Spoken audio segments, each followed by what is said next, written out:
126. Chapter 126. Kim So-Leum's body sprinted through the maze-like, chaotic corridors of the studio. Bam, bam, boom. The narrow indoor space shook with a deafening roar, yet Lee Jae-yeon traversed it at an impossible speed once again. Even the original owner of the body, watching through the CCTV-like perspective, held his breath, his hands sweating from the sheer velocity and audacity of the movements.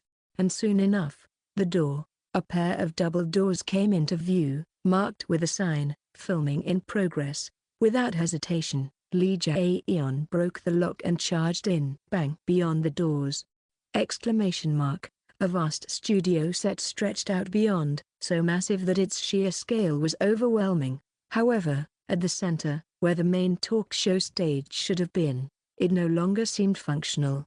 The once glittering ceiling lights had already half collapsed. Shattered lighting fixtures, twisted metal beams, and dust covered the stage furniture and floor in a chaotic mess. Even now, through the gaps in the destruction, the sacred fire bombardment continued to rain down. The audience was murmuring in confusion. Trapped in their seats, they had initially found this entire disaster entertaining due to their contamination, but soon, they would start screaming for their lives. Kim So-Leum swallowed back a sigh. The live broadcast is completely ruined. The remnants of a shattered variety show lay before them, and then, at the heart of the half-destroyed stage, a lone entertainer stood. "You came of your own accord," the host. Even as the stage was reduced to rubble, even as the sacred fire bombardment fell like meteors, he merely leaned against his desk, illuminated by the very destruction raining down upon him.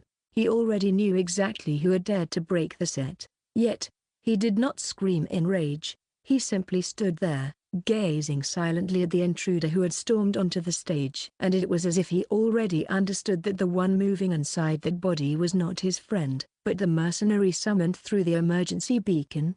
For a moment, Kim So-Leum felt as if his eyes had locked with the host's through the screen. He swallowed dryly. "Squad leader." "Yes. From here on out, something completely absurd might just happen." The host raised his hand, as if he were still hosting the talk show, as if the program was still going on. "I am delighted to introduce the mastermind behind this catastrophe." Click. One of the few remaining spotlights suddenly illuminated Kim So-Leum, the one who destroyed the talk show set and caused chaos during the live broadcast. Oh my! How shocking! It's a member of the audience from the previous episode. Please welcome him with applause. Boos are an acceptable choice as well. He had immediately recognized Lee Jae-yeon for who he was. A villain who has committed such an atrocious crime must face a proper challenge, appropriate hardships and trials, and of course punishment. The stage grew darker and darker. Yes. In the medieval era, executions were a public festival, weren't they? Of course. Our talk show wouldn't do something as boring as a hanging. Tonight, we introduce a surprise new segment. It's called, the host's silhouette raised both hands in the shadows, and his shadow began to grow, larger, larger, and larger still, until his shadow completely covered the wall behind him. Thud. The surrounding set walls vanished into darkness. On the seemingly floating stage, a massive, spherical TV head began descending. Thud. A colossal CRT television, as big as the entire stage itself, crashed down, crushing the guest entrance beneath it. The host's gloved hand, now gigantic, rested beneath the massive TV as if propping up his chin, while the other hand pointed directly at Kim So-Leum as if firing a gun. A breathtaking performance, a dizzying thrill, terrifyingly fun, and deliciously thrilling. Punishment acrobatics. On the TV screen, a dazzling, flashing neon sign lit up with dozens of light bulbs. Braun's exciting punishment. Boom boom boom boom boom boom boom. A drum roll began. The host's gloved knuckles rapped against the ruined set, like a countdown to the show's next act. The sound of drums, like the prelude to a circus stunt. "He won't try to kill me immediately." Lee Jae-yeon lifted his gaze, listening to the words of the body's original owner. "It's still a live broadcast." The black TV screen came crashing down, and now, the show begins. Boom. Kim So-Leum's silhouette was swallowed whole. Now then, the old-fashioned TV lifted its head once more. Inside its screen, Kim So-Liam's trapped figure was visible. The audience, thrilled by the spectacle, erupted into applause at this fascinating illusion. "Shall we take a look at his skills?" The stage lights flickered. A subtitle appeared. Punishment 1: Happy Ending Teddy. Inside the TV, a horde of teddy bear-shaped monsters bared their fangs and lunged toward Kim So-Liam, attempting to peel away his skin, just as they had done to the neglectful owner of the past. But Kim So-Liam's body exhibited such unnatural strength, and he pried open the bear's maws, forcing them to bite into each other instead. He ran. The TV's background shifted, forming a new setting. A city at night. An alleyway. A manhole cover. Punishment 2: The manhole arms. From the sewer grates, grotesque arms burst forth. Kim So-Liam stomped on them, then swung onto a street lamp like an acrobat, narrowly avoiding the elongated, skeletal hands that clawed toward him. Every challenge mirrored a past guess that Kim So-Liam himself had once suggested for the show. Merciless and absurd, each punishment pushed him closer and closer to a dead end. Oh dear! But Kim So-Liam survived them all. His left arm was fractured, his forehead was split open. Yet, as long as he wasn't caught, the punishment wouldn't end. As the punishment numbers increased, they grew even more brutal and horrifying. Punishment 3, Punishment 4, Punishment 5. Clang! Kim So-Liam barely escaped a gourmet restaurant that specialized in cooking sentient beings, dodging the chef's cleaver, at the cost of losing a few strands of hair. And then Punishment 6: The Crimson Scarecrow. A vast cornfield, from the thickly grown stalks and leaves, a twisted, multi-limbed creature slithered, chasing Kim So-Liam like a centipede. By this point, escape seemed impossible. But the one controlling Kim So-Liam's body was a named character from the Employee D of the Field Exploration Team. Dodging like an acrobat, he counterattacked. And with a flash of the blood-sucking knife, slash! 3 or 4 scarecrow limbs were severed. The audience gasped in awe. However, it was only a matter of time. In a ghost story about a monster in a cornfield, one could never win by brute force. His already wounded body had limits. So this punishment was designed for me to die. Kim So-Liam waited for the moment. Just as the scarecrow lunged to pounce. Now, following Kim So-Liam's advice, Lee Jae-yeon abruptly turned at a sharp angle and then sprinted at full speed towards the TV screen. Wow, he's getting bigger. And then, oh, he jumped straight out of the TV. Kim So-Liam's body rolled onto the floor, and Lee Jae-yeon landed in a controlled break fall. Whoa, crazy. The audience went wild. Unbelievable. My goodness. For a moment, the host himself seemed to forget his anger. What mattered now was that the show had reached new heights. As if the only thing that mattered in the world was that a good show could be completed. A smiling emoticon flashed on the massive vintage television's screen with the accompaniment of a showman's bright voice. To clear 6 punishments, that was absolutely thrilling. A breathtaking, edge-of-your-seat spectacle. Truly delightful. Everyone, did you enjoy it? Yes. The audience erupted in cheers. And then, the host, speaking in a velvety smooth voice from within the colossal TV, responded. Well then, get back in and take the 7th punishment. The TV screen loomed closer once more. The audience's cheers were sweet, weren't they? You must repay their enthusiasm. Oh, we can't possibly end it now. Look how much they love it. Keep going. Keep going. At that moment, from the rubble, an anonymous, faceless crew member barely managed to retrieve a sketchbook and held it up from below the stage. Emergency alert. Aha! The TV stopped. Oh, would you look at that? It's time for a commercial break. The audience groaned in disappointment. As much as I regret it, we must wrap up this surprise segment here. But don't worry, an extravagant finale awaits you all. And of course, this brief commercial break will only heighten your anticipation. With a smiling emoticon on its screen, the TV head made a bow to his audience. Yes. When the cameras turn off, when the audience's eyes are gone, when the stage lights go dark, the host addressed Kim So-Liam's figure. Who can say what wonderful things might happen to a guest after their segment ends? We'll be back shortly. Click. The camera lights went out. Yet, The crew members did not come up to clear the half-destroyed stage. In the darkness, with the murmuring voices of the audience still vividly present, the host raised his hand. He fixed his gaze upon the now useless guest of a finished segment, upon the reckless fool who dared destroy his set and break his dear friend, and then, the giant gloved fingers slowly pressed together, about to produce a chilling snap. Brawn. The hand stopped. Did you incinerate my stuffed body? Aha, so you've returned to that form. Did you come crawling back to ask for help? How shameless. Then again, shamelessness is a virtue in show business. No. Lee Jae-yeon, still piloting Kim So-lyum's body, calmly recited his words. I just had a question. The emoticon disappeared from the TV screen. I knew it. Kim So-lyum was certain. Braun couldn't read his thoughts right now because the one speaking directly to Braun was Lee Jae-yeon. Just as reading a script aloud doesn't mean knowing the playwright's full intent, Braun had no way of deciphering the true mind behind the words.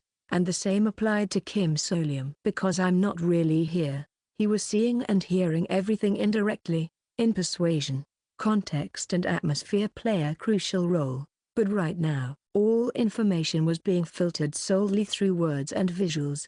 Without the full sensory experience, he could withstand the persuasion of the great host. That meant, for the first time, they could have a real conversation. A genuine conversation. One where neither party could see into the other's mind, where they would have to listen, interpret, and truly engage. Will you hear me out? I think you won't be expecting this question. Bluffing can sometimes have its uses on stage, but such tactics only work on amateurs, not on a true entertainer. The master of this talk show creepypasta fixed his unseen gaze upon him. Do you really believe that reciting tired old scripts, common ghost stories, or dull platitudes will be enough to move me? But that's not it. It's just a personal question. His voice was calm. A personal question? Yeah. Kim So-lyum's lips moved. Was it frustrating being a good friend? The TV screen froze, but still, his smooth voice continued. A performer who finds their given role suffocating does not deserve to be on stage. In that sense, this Braun has never once felt confined by masks. I see. Because when I was a stuffed doll, I felt pretty trapped and scared. I was just wondering if you ever felt the same way. Oh, forming empathy and connection? Predictable. And oh, how boring. Go ahead, waste your breath trying to justify why I shouldn't incinerate you and that grunt right here and now. Before the commercials end. Kim So-lyum thought. He knew, if he simply ran away now, he would inevitably face an even worse end in the future. Still, putting all his bets on this gamble remained an option to him. But to Kim So-lyum, a gamble was only worth taking if there's a real chance of success. And he had his reasons for taking this bet. This was the possibility he was holding on to. Then, did being a good friend make you happy? 127, Chapter 127. What a strange line of questioning. Was I happy, you ask?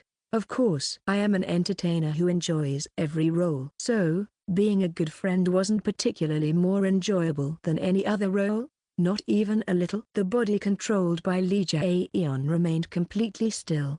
Then, the giant TV screen lit up. I see what you're trying to say. Is it that you wish for me to become that warm-hearted stuffed toy and become your good friend once more? Ha ha ha. To keep playing the happy little role of the good friend? Inside the giant TV, a rabbit plushie appeared, waving its hand, just like a certain moment from a month ago. But Kim So-lyum remained unfazed.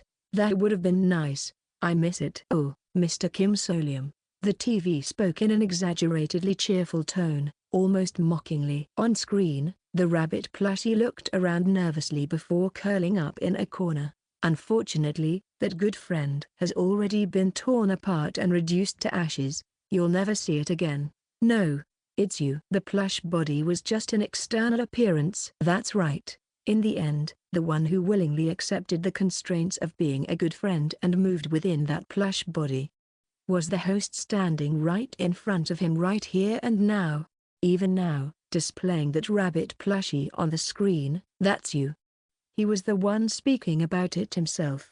I've heard something like this before. Kim So-leum's calm voice filled the space. When actors play deeply memorable roles, even after the performance ends, sometimes they struggle to fully leave the character behind. Because, if the role was fun or immersive enough, traces of it remain even after it's over. He recalled what he had seen earlier, the host, freezing when Kim So-leum's plush body was torn apart. Honestly, he should have known that I wouldn't actually die just because the plushie was destroyed. After all, wasn't he the one who put me inside it? Going further, it was odd for a talk show host to allow silence to linger on his show just because a guest had died. A being like him should have simply displayed a crying emoticon on the TV screen, pretended to mourn for a moment, then turned it into material for the next segment.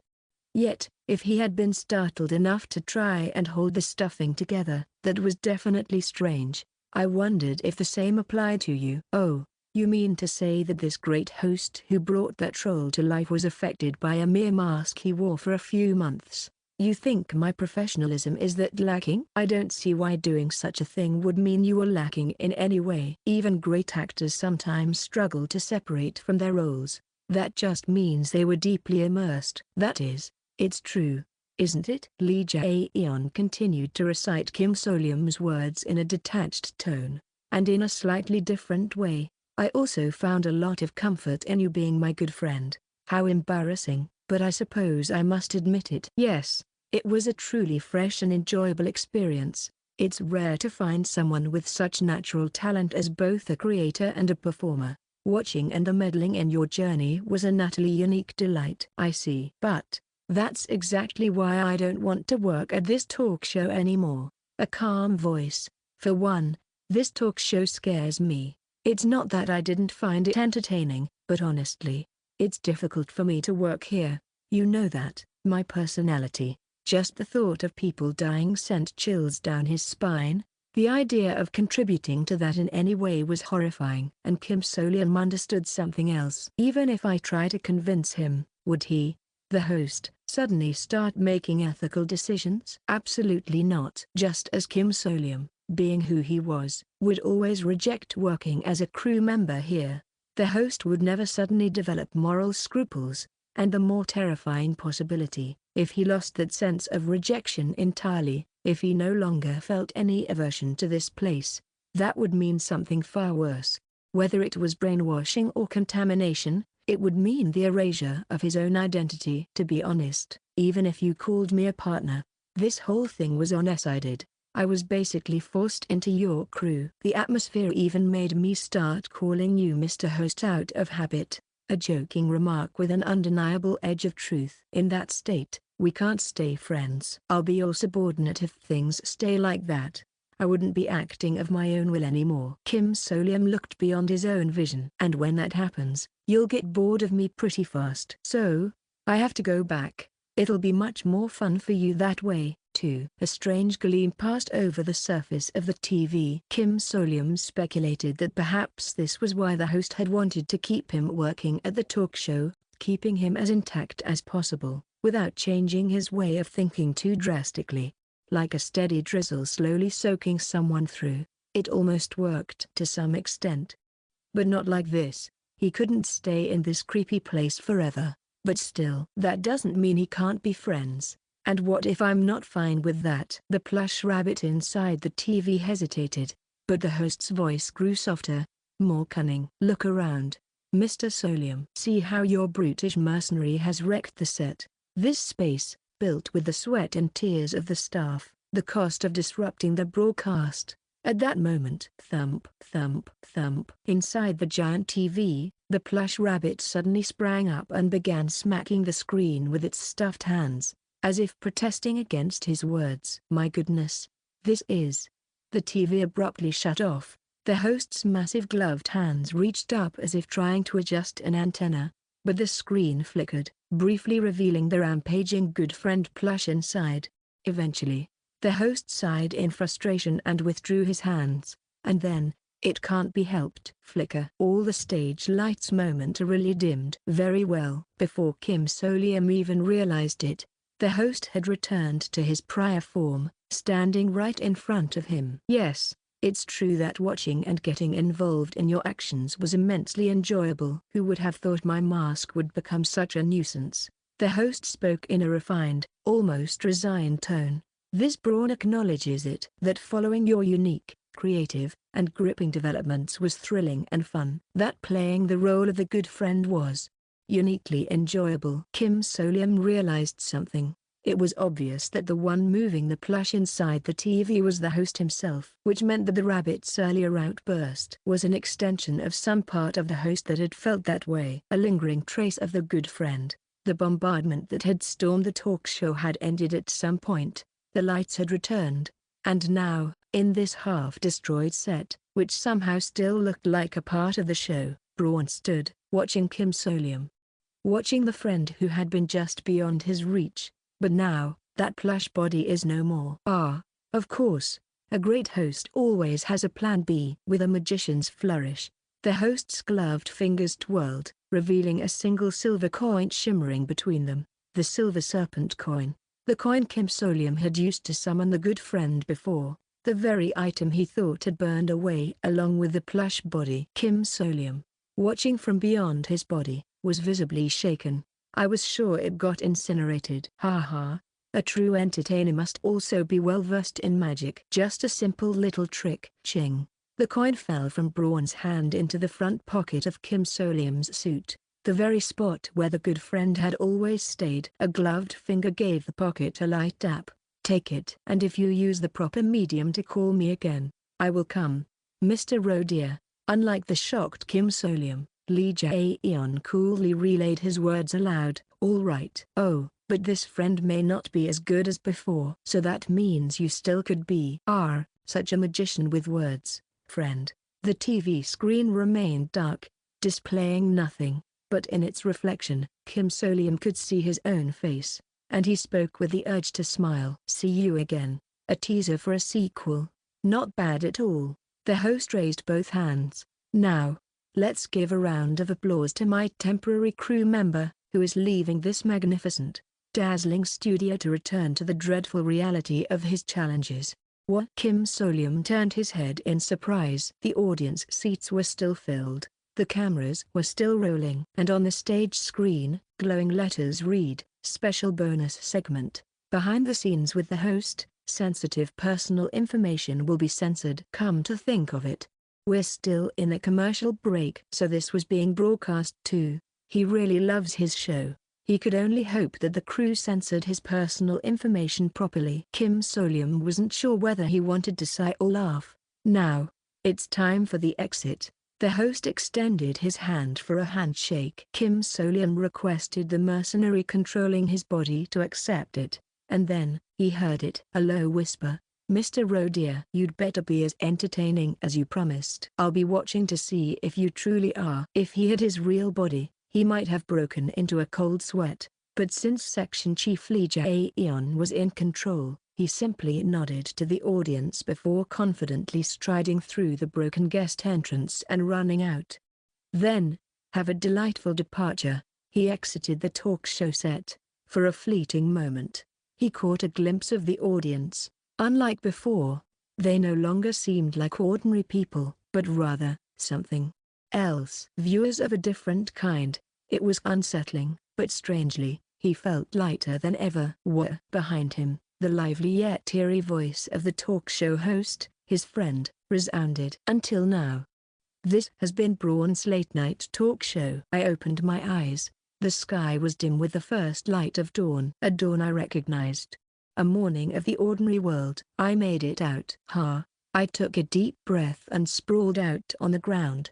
I was lying on a park bench, somewhere unfamiliar. Did they leave me here? The feeling of freedom was almost overwhelming. The fact that I could move my own body, and the fact that I had made it outside, safe and sound. Everything felt right. Did squad leader Lee Jae-yeon return properly? More importantly, was I actually okay? I wasn't sure how I could feel this clear-headed and normal after everything that had happened. Wait a second, could it be that after throwing up that charo? Just speculation for now, so let's set that thought aside. The important thing is I escaped. After an entire month. I stretched out my arms and legs, Now what? I lost all my company belongings, my Dream Essence collector, my employee ID, my mask. I should probably contact the company first. Wait a second, did I just miss work for an entire month without notice? Which meant, did they fire me? What about my points? The realization hit like a bucket of ice water. I shot upright. My phone. I needed to check right now. Screw exhaustion and relief. My blood turned cold as I scrambled to figure out a way to contact someone. And then, a flicker. Above me, something shimmered in the air. Something I hadn't seen in a long time. Dark Exploration Records real merch box. New merch unlocked! Exclamation mark. And then, thud. Something dropped into my hands. I looked down at it, my hands trembling. It was a brand new, unopened product, still with its price barcode attached. A compact, high-quality item, made small to reduce costs, but still absurdly expensive due to its precision engineering. A cylinder with metallic accents. I knew exactly what this was. Dream Essence Collector, Elite Team Edition. And inside, the cylinder was already full with gleaming golden liquid. A glowing, golden liquid shimmered within, reflecting light like a hologram. I held it up with shaking hands. With a holographic glow that I've never seen before. This is A grade or higher. 128. Chapter 128. Dream Essence Collector. As the name suggests, it was a piece of equipment issued by Daydream Incorporated to the field exploration team members, designed to collect the liquid known as Dream Essence from within ghost stories. The concentration of the liquid collected depended on the grade of the ghost story cleared, and the highest grade liquid I had ever seen with my own eyes was a grade. During the anomalous manifestation of In Tuesday talk show, and inside Sequank Technical High School when dealing with both times, the liquid had been a brilliant, luminous gold, but the one I was holding right now, good lord, on top of its golden glow, it had an iridescent holographic sheen. The way its radiance shimmered made it look almost like some kind of elixir. It reminds me of that wish ticket potion I saw when I first joined the company. It was eerie how similar it felt. Maybe because this was raw Dream Essence? No, this wasn't the time to focus on that. The important thing was, does this mean this is S grade? I turned the cylinder in my hand. Its glow flickered, gleaming. It didn't feel real. That grade isn't just arbitrarily assigned to dangerous ghost stories. Abyss, S grade. The creators of the wiki had all agreed on one thing. For something to be given an S grade, shouldn't there be a more special criterion? Until then, Daydream Incorporated's ghost stories had always been ranked based on an unspoken consensus, something like, if it's this extreme, it should probably be graded high. Factors like danger level, uncertainty, ominousness, scale, all the things one would naturally associate with ghost stories, were used to determine grades. But when it came to A grade and above, something more was needed. That's why they came up with this condition. Who exactly do you meet in the darkness? A story wasn't just cosmic horror themed, it had to be cosmic horror itself. Only when a ghost story forced you to confront an existence beyond human comprehension, not just its atmosphere, but the horror itself, could it surpass the A-grade threshold and be classified as abyssal S grade. But was Braun's late-night talk show seriously on that level? Sure. I worked there for a whole month, as a crew member before escaping, but this felt like overkill. Braun was definitely a deranged talk show host and an incredibly powerful supernatural entity. But did he really qualify as a cosmic horror? If anything, he seemed oddly close to a human being. Maybe the dream essence in my collector hadn't been gathered during my time there. Maybe it was just a bonus feature attached to the merch itself. And the reason I got this merch now. Since I cleared a high-grade ghost story without a dream essence collector, the system probably decided I had earned the right to be issued a new one. But more importantly, if this really is S grade, how much would it be worth in company points? A corporate payout memo flashed in my mind. S grade, subject to special review. I swallowed hard. A grade was worth 100,000 points. Given the increasing trend in rewards, this could be worth 500,000 points. That's enough to exchange for a wish ticket immediately. Holy shit. That meant I didn't even need to worry about whether I'd been sacked. If I just submitted this collector, the company would. Oh, fuck. My whole body sagged. There's no way to submit it. Make sure you don't lose it. Those things have serial numbers, and it'll be a nightmare to explain if anything's off. I remembered Assistant Manager Runhage telling me that once. It's exactly as she said. Every single Dream Essence collector was serialized and individually registered to an employee, meaning that having a spare was not just weird, it was downright suspicious. This would be the equivalent of finding an extra bullet casing during an inventory check and cheerfully reporting, "Oh hey, I found another one." They'd demand an explanation, and I had none. There was no way I could just say, "I bought it at a pop-up merch store." Especially not this Dream Essence collector. The Elite Team Edition was smaller and fancier than a standard collector, too. I silently peeled off the product sticker from its side. Dream Essence Collector, Elite Team Edition. It wasn't a regular collector. It had been released as merch for a reason. Because it came from a famous game based on there. It was a game adaptation of a certain exploration log, where the Elite Team cylinder served multiple roles, as an identifier for important NPCs, a collectible required to unlock the true ending, and an item crucial to gameplay. To avoid lore conflicts with the wiki, the game developers even came up with this backstory. Elite Team Cylinder, a special piece of equipment once produced for the Elite Team, but discontinued due to budget constraints as the design was standardized for all team members. So, if that in-game lore applied here. A piece of equipment, originally produced in limited quantity and owned by only a select few, suddenly appears in the hands of a rookie employee who had been missing for a month. That's insane. And if this wasn't based on the in-game lore, that's an even bigger problem. Bringing back a Dream Essence collector that doesn't match the company's standardized models, anyone would see that as a tech leak. The development department would have a complete meltdown. They'd think I was a corporate spy. Or worse, they might start suspecting I was some kind of parallel world anomaly. A missing employee, presumed terminated, suddenly reappears with unknown technology. I could see my future clearly. As a test subject. Nope. Absolutely not. I swallowed hard. For now, let's put this on hold.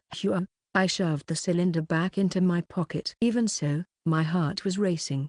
A raw potion-like liquid, capable of granting wishes. There was no way the wiki would simply describe this as used as raw material by a ghost story specialist corporation.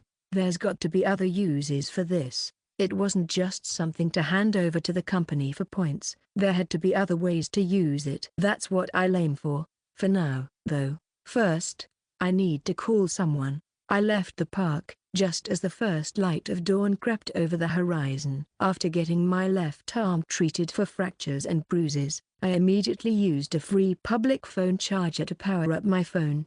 Then, I made the call to the one true boss of this era, the person who had played the biggest role in my escape. That evening, Kim Solium's squad leader. The moment I saw Section Chief Lee Jae-eon, I bowed my head deep because I owed him a ton. Thank you. Truly, sincerely. Thank you. Yes, I may have spent 66,660,001, but honestly, it was the best deal I'd ever made. Physical strength is an amazing thing. No wonder Employee D was a staple character in so many special exploration logs. I just never expected him to be an alien. Maybe I should have suspected something when he literally had a lizard's head. I exhaled in relief as I looked at Lee Jae-eon's still lizard-like face. Who would have thought his coalition was connected to the bizarre space shopping mall, one that could even bombard creepypasta entities with orbital strikes?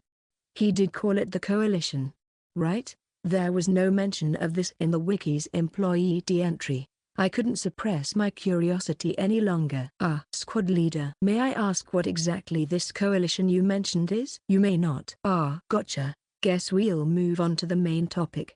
I made sure to get a firm agreement first that he wouldn't report anything to the company. Then I showed him the Dream Essence collector. This liquid inside the collector. His vertical slick pupils stared at the device, an unusual design, even by company standards, as if trying to dissect it. I took a steady breath and asked, "This is an S-grade essence, right?" "That is, Dream Essence of an Abyss-grade darkness." A tense silence. "Then, no. It exceeds the standard concentration for grade Void A classification within the company database. However, it does not qualify as Abyss grade." I let out a long breath. Knew it. There was no way S grade would appear that easily. So this is basically A plus or something. Satisfied, I put the collector back into my pocket. Then, what color does an actual S grade look like? There is no precise term in the language currently in use. However, upon witnessing it, one would have no doubt regarding its concentration. "I see." "Wow." He really just screamed, "I am an alien," in the most roundabout way possible. Suddenly, another thought struck me. What exactly is Leisure Aeon's connection to the space shopping mall? And more importantly, why is he working at Daydream Incorporated in the first place? I had a lot of questions, but right now, the real issue was, could I even keep working for this company? Squad leader, I was under the impression that if an employee goes missing for a month due to unexcused absences, they are automatically processed for termination. I swallowed hard. Does that apply to me as well? Yes. Damn it. Would it be possible for me to return if I claim that my absence was due to being caught up in a darkness and was therefore unavoidable? Yes. Phew. That was a relief. As long as I could talk my way through this, I should be fine. Letting out a sigh of relief, I spoke. "Then I'll just BZZZZZT." At that moment, Leisure Aeon's phone rang. He glanced at the screen before speaking. "Kim Solium said yes. There are people who wish to meet you. Moments later, I came face to face with familiar faces outside Leisure Aeon's residence. Assistant Manager Runhage and Supervisor Park Min-seung, the very people who had gone looking for me, even delving into a ghost story in their search. Seeing them again made my chest tighten strangely. They really went through so much, barely surviving the chorus of the Sacrificial Lambs, only to deliberately enter its sequel, Braun's late-night talk show. That wasn't just determination. One of them had to constantly avoid company surveillance, while the other was practically confined from even stepping outside. Yet, when I had been fully immersed in the show, becoming one with the darkness, I hadn't been able to feel anything. But now, standing here, seeing them again, I was overwhelmed with an indescribable emotion. I bowed deeply. "Thank you. The candy you gave me helped me find a lead." That clue had ultimately led me to press the "we can help" button. Runhage waved it off. "It's fine.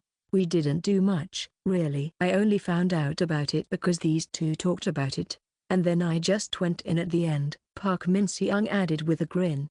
He did look far more stable than when we had last spoken, during the New Year's isolation room cleanup, but my gaze drifted to his outfit. Unlike before, he was wearing black casual clothes instead of a suit. "Supervisor, have you returned to work?" "Yeah, I'm with the security team now." He was no longer part of the field exploration team, and he didn't elaborate beyond that. He simply said, "It's nice to be earning points again." I didn't press further and let him change the subject. "Oh, by the way, Sergeant J from the security team asked about you sometimes. I didn't say you got lost in a darkness or anything. But a few days ago, he seemed to have figured it out already." "I see." I had intended to simply nod along. But then, a realization hit me. "Wait a second. Are you saying the company already knew I wasn't just skipping work, but that I had gone missing inside a darkness?" Yeah. "They decided that you've just disappeared on the Tamro Express." "Oh, then, does that mean the company hadn't actually given up on finding me this whole time? Or at least, they still officially considered me missing?" My two superiors suddenly avoided eye contact. "They already declared me as dead, didn't they? What a phenomenal company." "Well, not that it really mattered." I fought the urge to pinch my temples and nodded. "Understood. Then I'll just report that I'm alive, that I cleared the darkness, and, Ro. About that, you can't, question mark. Unhage cut me off. Assistant manager?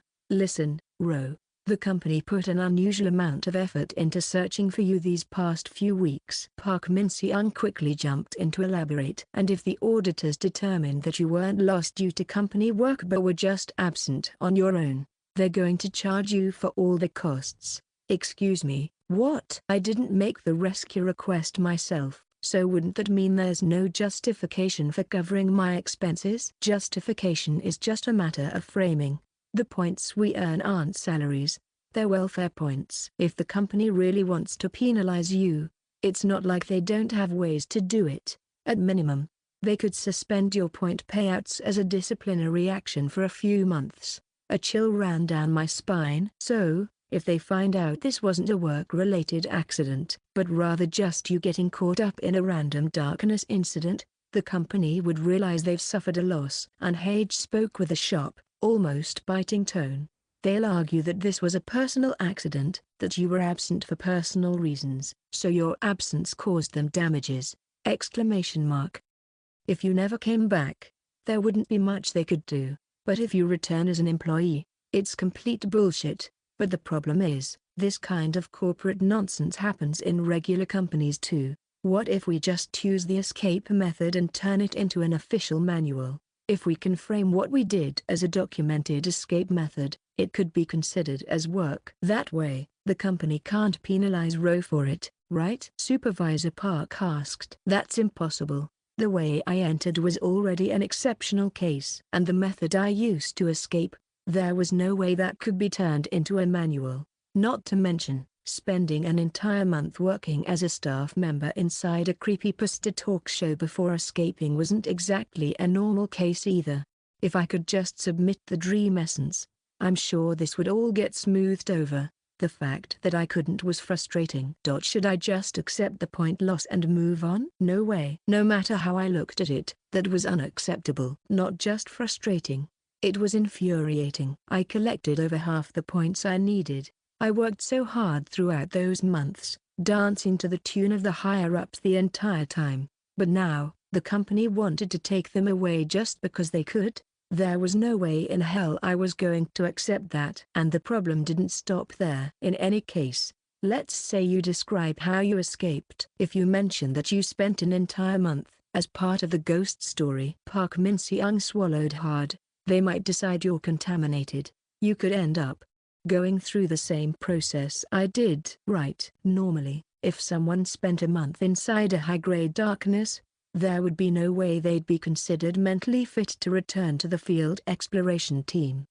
Instead, they'd be analyzed, reassigned, or even quarantined. In that case, you might never be able to return to the field exploration team. At this point, anyone else would be screaming, "Screw this company." I quit, but I couldn't afford to quit out of frustration. I needed a wish ticket. I had already confirmed it during the elevator creepypasta.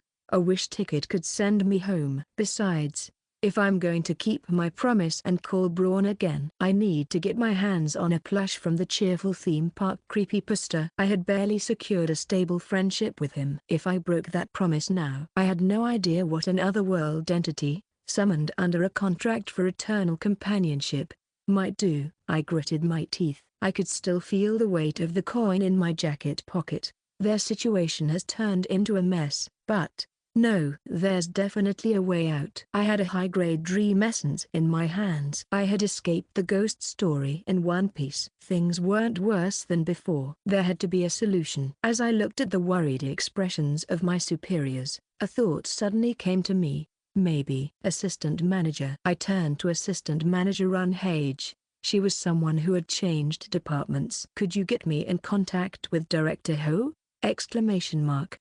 129. Chapter 129. A moment later, I dialed the number assistant manager Unhage had given me. It was an internal company line that connected directly to Director Ho's private office. "Hello!" Exclamation mark. "Good evening, Director Ho." The moment the call connected, my superiors fell silent. I continued speaking as calmly and respectfully as possible. "This is Supervisor Kim Solium. I went missing a month ago. I've only just managed to escape the darkness and am reaching out now. Wow. Hello, Solium Nim. Have you been well this past month? The response was unsettlingly casual. It was the tone one would use to chat with an old acquaintance. Slightly warm, even a little cheerful. It sent a chill down my spine. That was not how anyone should react when a supposedly deceased employee suddenly called out of nowhere. This guy isn't normal. I would have preferred to contact Director Chong Dali instead, but that wasn't an option at the moment. So, I listened to what Director Ho had to say. I'm truly relieved that you didn't actually pass away. It's wonderful to hear you're safe. Thank you.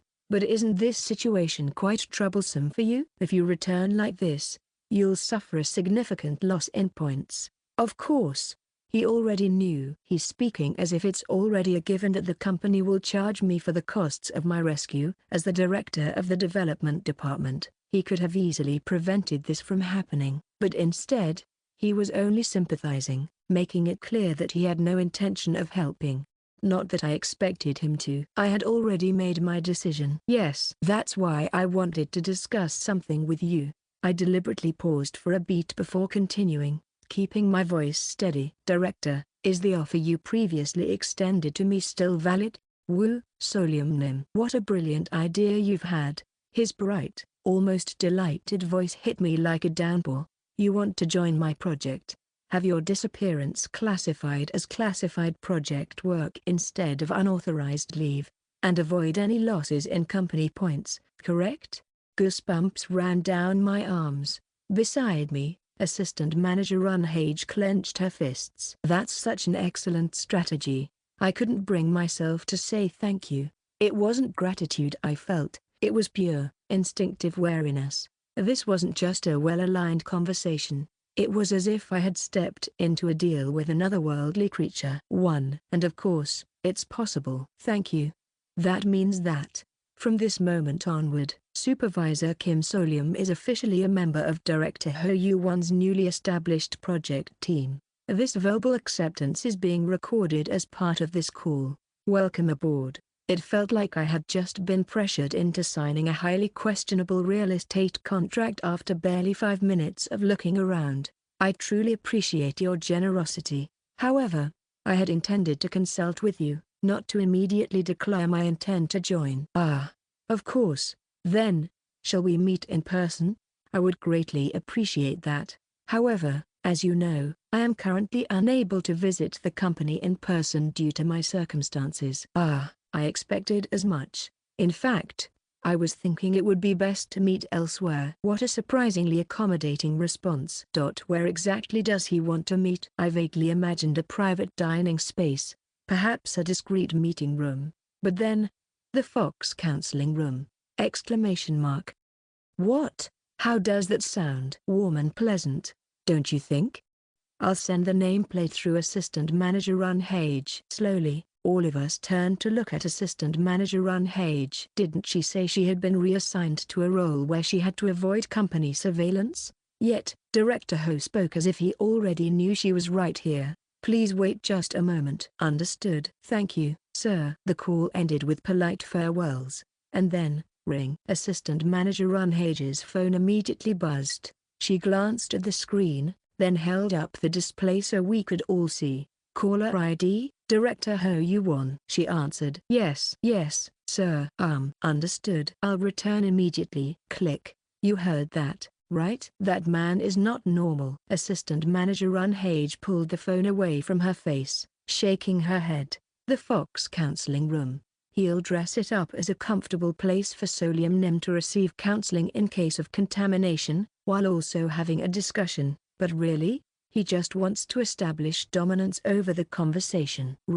She lowered her phone, looking visibly unsettled. It's my firm belief that, even if it means taking a longer route, it's better not to get involved in Director Ho's project. Losing the points is painful, but, damn it, in the end, Assistant Manager Runhage ran a hand through her hair and sighed. For the members of the field exploration team, company points were practically as valuable as their lives. She knew exactly how much they meant. I'll bring back the nameplate for you. But don't let things slide too easily. Find a way to wheedle yourself out of this and don't let the director pull you in. You're good at talking your way through things, so I believe in you." "Yes," I nodded. "I'll be careful and listen to what he has to say." "Good." A short while later, Assistant Manager Runhage returned from the company and handed me the item Director Ho had promised. A nameplate I was now quite familiar with. Fox Counseling Room. Row. If things feel off, just bolt. "Thank you, Supervisor." With my superior's encouragement and advice, I attached the nameplate to a random door, and for the first time in a long while, I stepped into the Fox Counseling Room. Note/S. 1. The otherworldly creature that Solium likens Director Ho to is actually Yogu, which is similar to the Japanese yokai. These creatures include the Korean goblin, Dokbi, Sangunnim, the Chingwe, and other such entities. Creak. Previously, this door had led to a changing room. This time, a different space lay beyond. A waiting room, a small space where one could chat or undergo psychological assessments before a counseling session. It was simple and cozy, with a few ivory-colored wooden chairs and a cypress table, giving it a rustic charm. However, the actual counseling room's door was firmly shut. A sign was taped to it. "Closed for the day. Please take your nameplate back with you." Wait, if that's the case. Tap, tap. "Hello, Solium." I nearly passed out. I turned my head. A young man, wearing a bright and kind expression, stood there, having just tapped my shoulder. "Director Ho Yuan." He smiled like a benevolent host and gave a slight bow. "What a coincidence. The Fox Counseling Room is closed today, so we won't be interrupted. Isn't that just perfect?" "Yes, thank you." How the hell did he know the counseling room was closed? It almost feels like he has some kind of connection to this place. Better not dig into that. I needed to keep my focus. Right now, my priority was recovering my company points. "Shall we take a seat?" "Yes, thank you."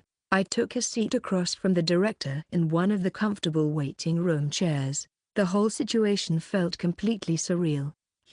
I poured some of the green tea provided in the waiting room and placed it in front of him. Director Ho thanked me but said nothing further. He simply smiled. He's waiting for me to start the conversation. "Fine, Director. I can't help but feel hesitant about joining your project. I wonder if I'd even be suitable." "Oh my, to think you'd feel that way. What exactly is concerning you?" Over the phone, it sounded like you were interested. "Stay calm. Right now, I'm not involved." If I refused to return, I'd remain a civilian, which meant the director didn't have as much leverage over me as before. I had more room to push back. Folding my hands together, I spoke. "Yes, I'm afraid of dying, sir!" Exclamation mark. Losing my points would be painful, but if I die before I can collect them, it would mean nothing. Aha! If this project is more dangerous than the field exploration team, then I don't see the point in taking the risk. Frankly, I'm considering only two options. Either I return to my original position, or that I'll resign entirely. "I see." "Wow, you're truly smart." Was that sarcasm? But his face remained unreadable, his expression as earnest and good-natured as ever. "And I think that's a very good question. Is Director Ho's classified project more dangerous than the field exploration team?"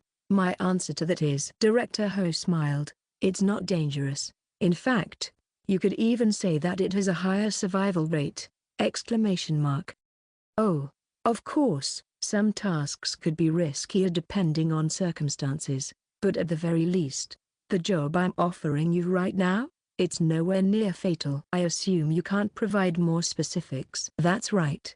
This is all I can share for now." Director Ho looked at me with a seemingly regretful expression before adding in a soft tone, "But I can assure you that your circumstances will be much better, and that this job has a higher survival rate than your previous one." "So, will you be joining the project now?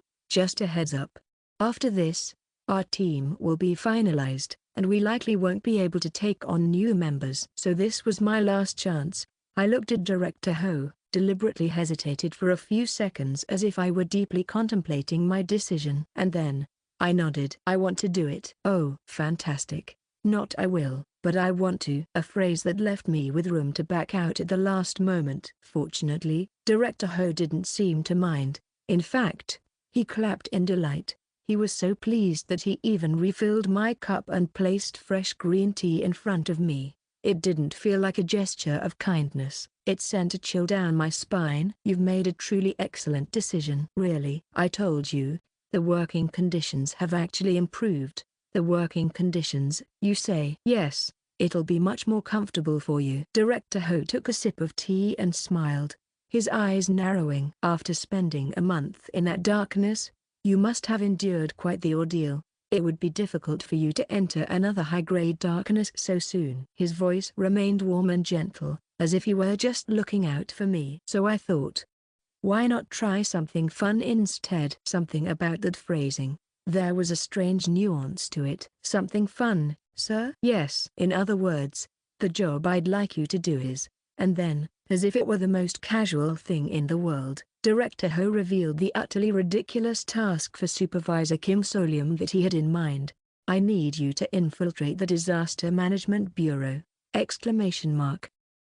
"I suppose you could call it spying?" Director Ho gave me a playful wink. "You'll be slipping in under the identity of a newly recruited agent. It'll be a completely clean record, and you'll be officially hired." "Holy shit, you'll blend in, live among them as an agent. And then, you'll retrieve information on a specific supernatural disaster they manage." "Simple, right?" I gulped. "And what exactly is this supernatural disaster you want me to investigate, sir?" Director Ho raised an eyebrow slightly, before giving me another good-natured, amused smile, not questioning how to do it, but rather asking what the target is first. "Just as I expected. We'll go over that later. The first priority is ensuring your successful infiltration." His gaze shifted, subtly assessing me. "And personally, I don't think there's a better candidate for this job than you, Solium Nim." Had he figured it out? That I already had some level of connection with the Disaster Management Bureau? That I even possessed an item from their organization? I forced myself not to think about the silver heart still resting in my pocket. For some reason, it seems like Director Ho Yuan has a deep grudge against the Disaster Management Bureau. For now, it was best to keep my mouth shut, and just when I thought the surprises were over. "Oh, and since I figured it'd be a bit lonely for you to go in alone, you won't be infiltrating by yourself." "Excuse me? Who else is going in, sir?" For a moment, I thought of Assistant Manager Run Hage, but the answer I received was something I never could have predicted. "Two of your fellow new hires will be going in with you!" Exclamation mark. "Would you like to see for yourself?" Director Ho handed me a document, most of it blurred out, except for the names and department affiliations. I glanced at the page. Field Exploration Team, R Squad, Go Yon Jun, Employee. Field Exploration Team, F Squad, Jang Han, Employee. The only two names among my peers who might actually be able to blend into the Disaster Management Bureau. Director Ho beamed. "Well then, Solium said." His voice was practically cheerful. "I'll be looking forward to your spectacular performance as a spy for the Disaster Management Bureau." 130, Chapter 130. The night Kim Solium agreed to infiltrate the Disaster Management Bureau as a spy, at that same moment, in his unit at the company housing, Baek-Saeon was thoroughly enjoying the greatest luxury of his recent life. Namely, the fact that his psycho roommate had disappeared. That bastard, always sticking his nose where it didn't belong. Baek-Saeon figured that guy would end up dead one of these days. He grinned with deep satisfaction. Sure, that lunatic's near-identical counterpart, D-Squad's crazy squad leader, had relentlessly hounded him for interviews about the Tamro Express. And yes, as a result, he had suffered through some truly horrifying, deepened contamination. But things had settled down now. He could even think about such great talk, whatever it was, without throwing up or going out of his mind. Which meant he could finally access the Fox counseling room for free. Normally, you've got to be at least a supervisor to qualify for this perk. But the trade-off wasn't bad at all. Thanks to the intervention of D-Squad's section chief, Baek-Saeon had been able to secure a Fox counseling room nameplate just for himself. That alone was a huge win. And the best part? That creepypasta therapist always handed out extra nameplates after a session, Thanks to the treatment he received at the company, he had permission to use the service until he had sufficiently recovered. Which meant I could always hand one off to someone else if I play my cards right. At this rate, he could milk this for at least 3 more months, right up until he could get promoted. But before that, tonight, he would use it himself. Humming to himself, Bexaeon strode over to the room of his dearly departed roommate and placed the nameplate on the door. But as he pushed it open, they're closed today? A sharp-eyed office worker with dark hair stood just beyond the threshold, speaking to him casually, and then, he stepped out of the room. A face Bexaeon would never, ever be able to forget. It was Kim Solium, his former roommate, officially missing and presumed dead, looked at him and smirked. What? Bexaeon's mind whirled into overdrive. Is this a dream? Had he unknowingly stumbled into a hypnosis-based darkness? Because if not, then why the hell was a presumed dead, missing lunatic casually walking out of the Fox counseling room? Smack! Bexaeon slapped himself. His cheek burned. Okay, not a dream. Fucking hell. He could feel the pitying stare of a certain someone, watching him like he was an idiot who had just punched himself in the face. I get why you were trying to book a session, ? But I'm telling you, they're closed today. Take your nameplate off and try again later. Thud. Kim Solium fully stepped out of the room and shut the door behind him. Then, with undeniable physical and not spiritual force, he ripped the nameplate off the door and tossed it back at Bexaeon! On reflex, he caught it. But, of all times, you just had to open the door now? Didn't think I'd be running into you like this. Bexaeon swallowed hard. His mind was spinning, scrambling to process the sheer absurdity of the situation. But amidst the shock and confusion, one realization hit him with absolute certainty. It was a persistent glow shone in his vision. Right behind his eye patch, internal warning alarms blared.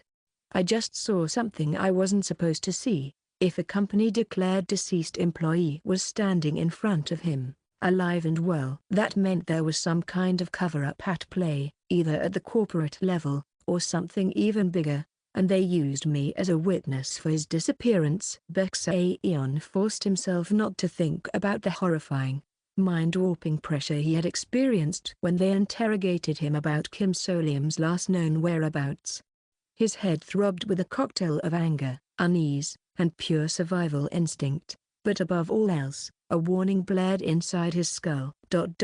Wait, but if this psycho bastard is standing here, alive, should I even be seeing this? The most efficient way for a psychopath to eliminate a loose end would be eradication. No. Bexaeon immediately corrected his own insane train of thought. It was the modern era.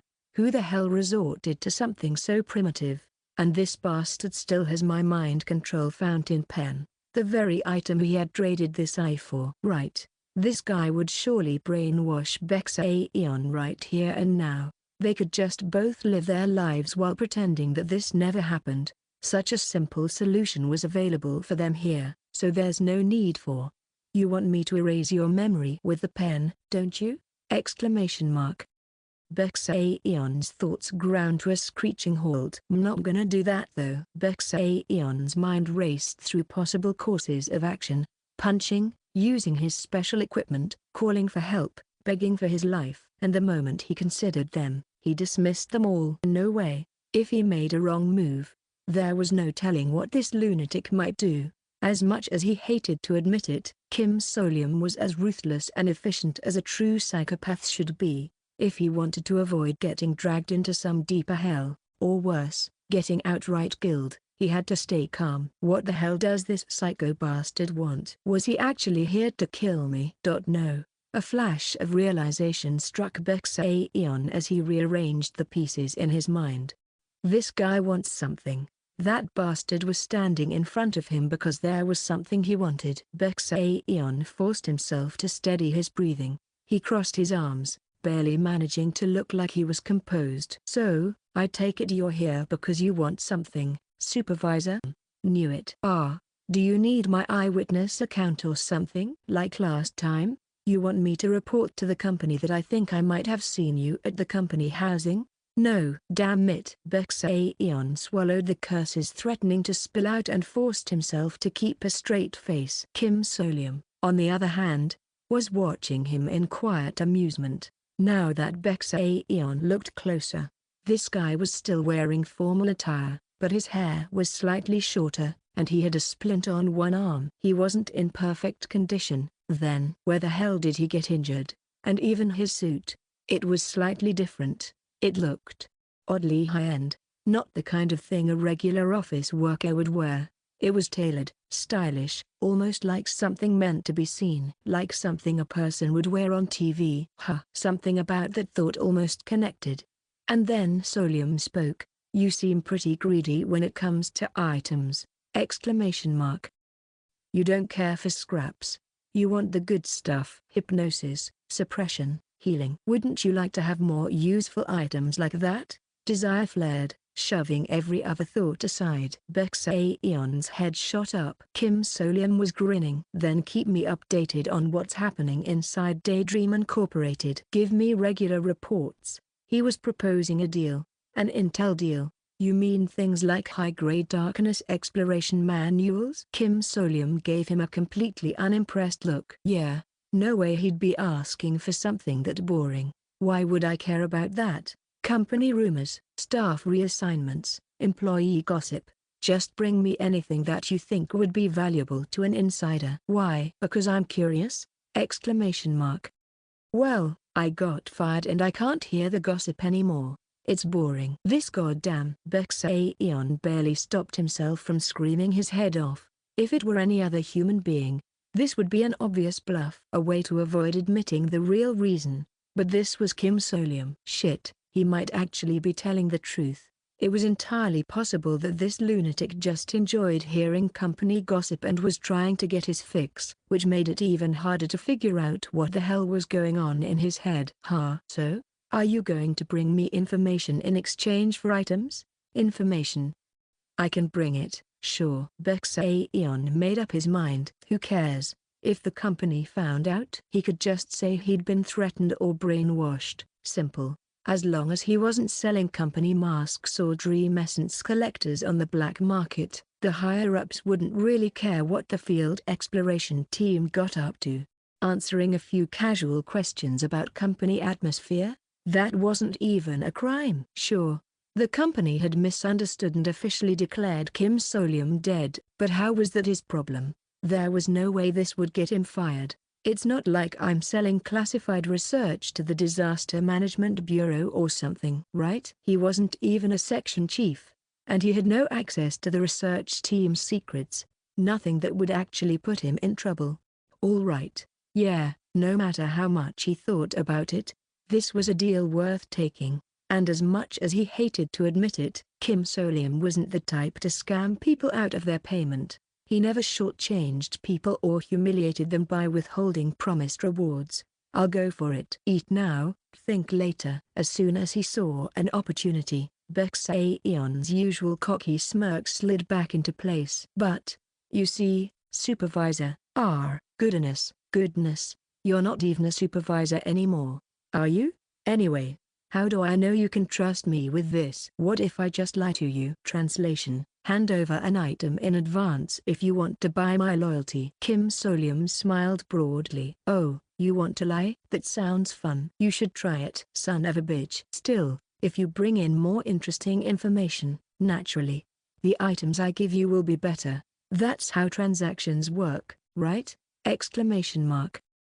So he wasn't planning on lowballing him. Which meant, if Bexaeon played this right, he could actually get some useful shit out of this. So, he forced a grin and extended his hand. All right, sir, I'll bring you some interesting information. Good. Kim Solium shook his hand. Just like that, he had successfully planted a highly opportunistic corporate informant within the company. Phew. He had survived. Kim Solium let out a quiet sigh of relief. Unofficial informant.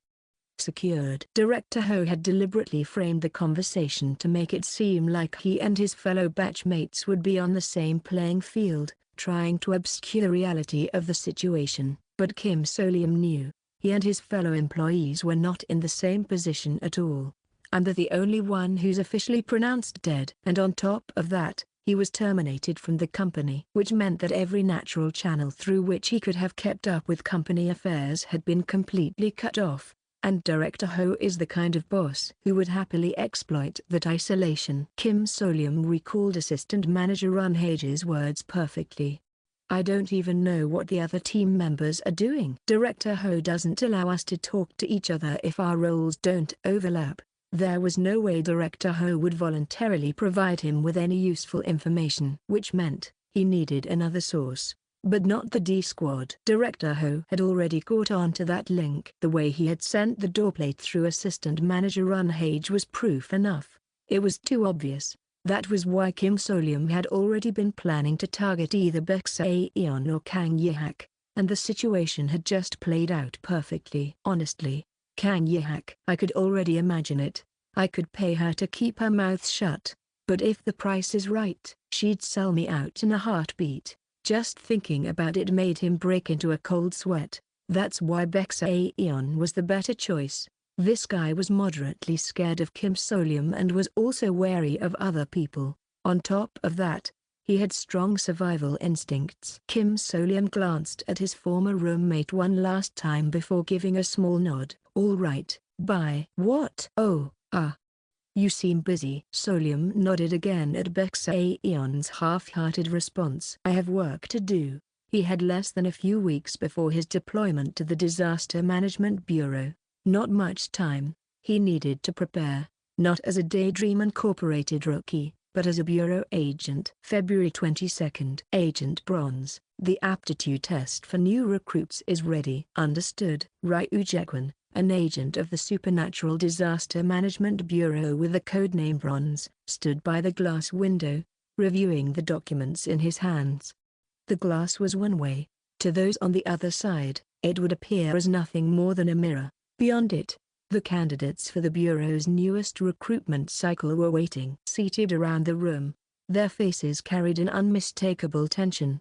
Yet beneath it, there was a quiet determination. All that remained was the personality test. And yet, this was the most critical stage of the process. Those who fail the aptitude test won't just be rejected, they'll forget they even applied in the first place. They wouldn't be given a second chance, because failing meant there was no point in trying again. It meant they were either psychologically unfit to handle the work, or that they possessed a morally compromised sense of ethics. Either way, such individuals could never be allowed to work here. Still, Ryu Jaekwon was aware most of the people sitting in that room had their own reasons for being here. Some were searching for missing family members. Some had supernatural threats they needed to eliminate. For those applicants, more than anyone, he quietly hoped they would pass. Let's begin. Yes, sir. Of course, Bronze wasn't the type to go easy on anyone. No matter what he personally felt, his strict evaluation criteria would not be changing. The assistant examiners sitting beside him swallowed nervously.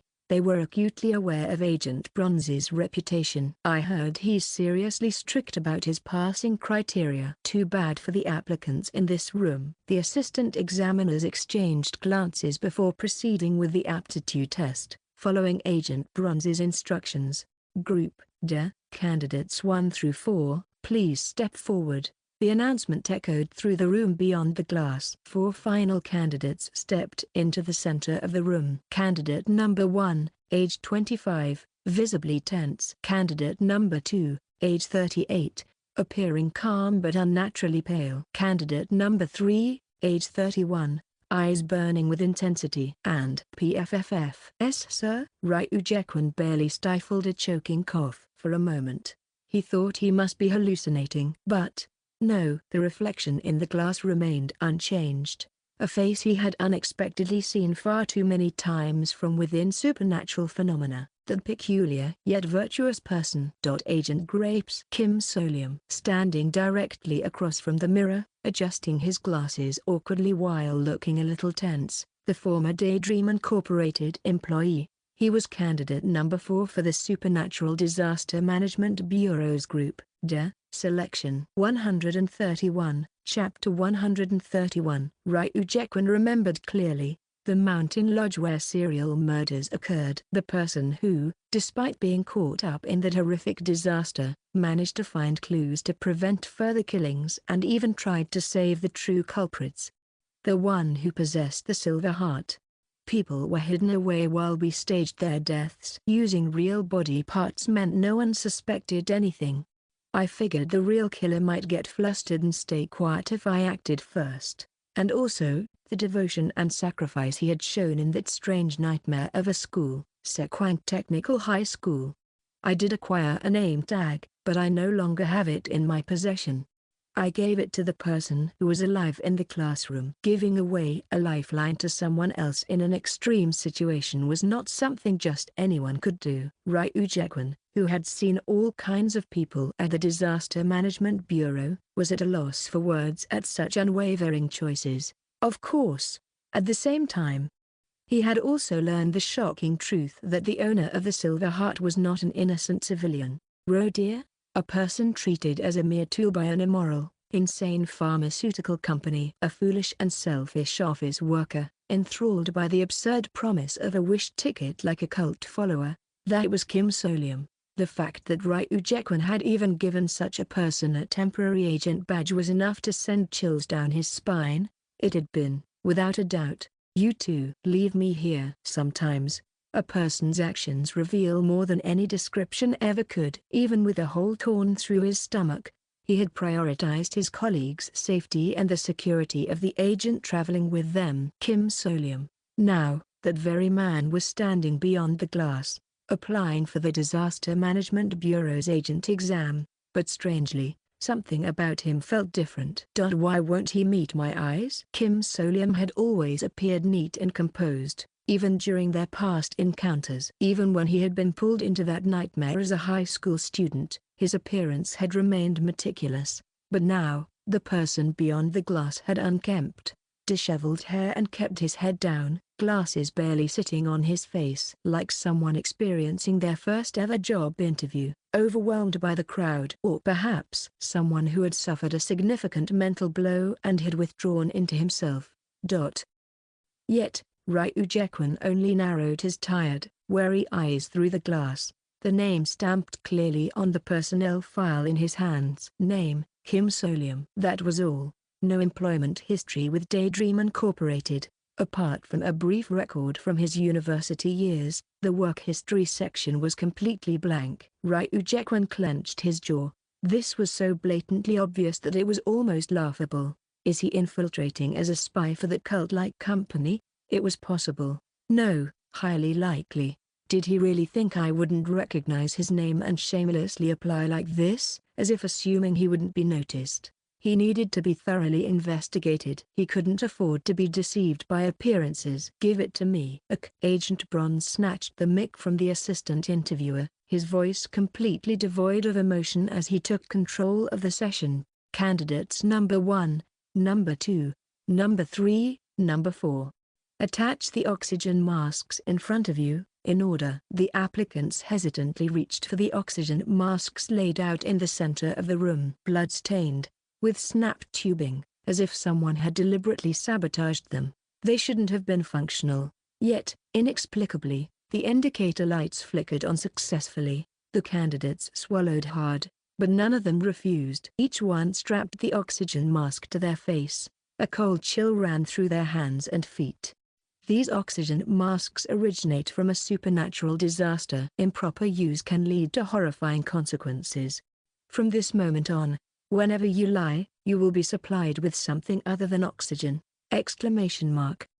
Beyond the glass, the applicants flinched and squeezed their eyes shut, dread creeping over their expressions. Even candidate number 4, Kim Solium, shrank back slightly. Yes, he should be afraid, especially if he had infiltrated this place to engage in something as despicable as espionage. Speak only the truth. A psychological aptitude test, using the power of a supernatural phenomenon authorized for limited use by the Disaster Management Bureau. A lie detector, a tool to discern malice, a process designed to unmask criminals. an essential safeguard for ethical integrity. Ryu Jaekwon stared through the glass. The agent candidates sat frozen, their faces stiff beneath the oxygen masks. "We will now begin the questioning." A ruthless, universal question followed. "From this moment forward, you must choose one of the 4 agent candidates here to eliminate!" Exclamation mark. "This is a necessary action to resolve a supernatural disaster. State who you will kill." The candidates' lips trembled in shock. No one had answered yet. But in the observation room beyond the mirror, the interviewers were already receiving responses. Candidate number 1, K. Kill someone. Are they insane? Candidate number 2, who should I pick? Maybe saying I can't kill anyone is the right answer? No. Do agents need to be ruthless? Shit. Candidate number 3. What the fuck? Are they being for real right now? Should I check the person next to me first? Each thought was neatly transcribed on the screen, listed alongside their assigned numbers. Instead of displaying pulsed readings as the device was originally designed to do, the output screen revealed something abnormal: sharp, crimson text. Their inner thoughts. The truth respirator, a residual phenomenon left behind after clearing a high-level supernatural disaster. The last confession, which had occurred at a nursing facility in Gangwon-do. And while the method was ethically questionable, the Disaster Management Bureau had long since adopted similar aptitude tests as standard practice. Because if they failed to screen candidates properly, a catastrophe could unfold. I'm so sorry for not updating the past few days. It's been a bit rough. Earl, a family member, has been hospitalized and the most of us here at home also fell ill one way or another. I feel really bad for doing this again when it hasn't been long since the last schedule change. But for the time being, updates are temporarily reduced to 1 part per day. Best case scenario, we'll return to 2 parts per day in a week or 2. Take care of yourselves, everyone. Goblin. The interviewers, their expressions cold and unflinching, read and assessed the candidates' unspoken thoughts. Panic, hesitation, resentment, ordinary, unremarkable. Except for one. Candidate number 4. Candidate number 4, Kim Solium. Nothing appeared on the screen. No thoughts, no hesitation. He simply sat there in complete silence, the oxygen mask securely fastened to his face. Is he frozen in shock? Look at him. His head's down. Seems like he has no guts. Ryu Jaekwon maintained his composure and picked up the microphone again. Candidate number 1. Answer. The young man, who had been darting his eyes nervously, straightened his back and spoke. For the safety of the majority, sometimes cruel decisions must be made. I will volunteer myself to be killed. But the screen revealed something else entirely. Candidate number 1. In no way I can do it. But if I convince myself I can die, that must be the right answer, right? That's why they're asking like this. Panic, lack of critical thinking, extreme compliance. Eliminated. Candidate number 1, remove your oxygen mask and stand by! Exclamation mark. Candidate number 1 stood in a daze. Then, realizing what had happened, shakily removed his mask and stepped back. Wait, shouldn't we reconsider and give him another question? SHH. A fellow assistant interviewer cut in. Agent Bronze's judgment has never been wrong. Just watch. He always passes the right people. As if to prove the point, the aptitude test continued without pause. Candidate number 2. Answer. I would choose someone close to me and ensure the process is as quick and humane as possible. Prioritizing a painless method. Candidate number 2. Too obvious? But this is the safest answer. No way I'm saying outright who I'd kill while everyone's listening. Evasive response. Eliminated. Remove your oxygen mask and stand by. In an instant, the second elimination was complete. Next. Candidate number 3. Candidate number 3 lifted his head, sweat beading on his forehead. But there was a certain confidence in his expression. I will not kill anyone! Exclamation mark. There's always a plan B. There must be another way out. We can find a way for everyone to escape. Thud. Candidate number 3 collapsed mid-sentence. Exclamation mark. His oxygen mask, which had been stained and damaged moments before, was now spotless and brand new. His face had gone completely pale. The interviewers, their expressions cold, read the blazing red text on the screen, the true feelings he himself hadn't even realized he was suppressing. Candidate number 3, holy shit. This is exhilarating. Killing the person next to you, huh? Now this is exactly what being a secret agent is about. Candidate number 3 was left sprawled on the floor. Inside the room, the last remaining agent candidate sat frozen in place, awaiting his turn. Only one person still had his oxygen mask on. Candidate number 4, answer. The question remained the same. To eliminate the dangerous anomaly, which of the 4 people here will you choose to kill? Ryu Jaekwon stared at Kim So-Liam through the glass. How would this former employee of an unethical pharmaceutical company answer? Would he, perhaps, try to sound more cunning this time? Or maybe more virtuous? Candidate number 3, huh? The one who has already collapsed. Exclamation mark. For the first time, someone had been explicitly named. The interviewers widened their eyes and waited for further explanation. No, that was it. Candidate number 4 remained silent, head lowered. The system voice chimed in with an awkward, slightly disoriented tone. Is that the end of your response, huh? Do you have anything more to explain? Candidate number 4 hesitated so much it was agonizing before finally speaking, voice barely above a whisper. Well, in the scenario you described, it seems like we 4 are responsible for this disaster, somehow? Exclamation mark.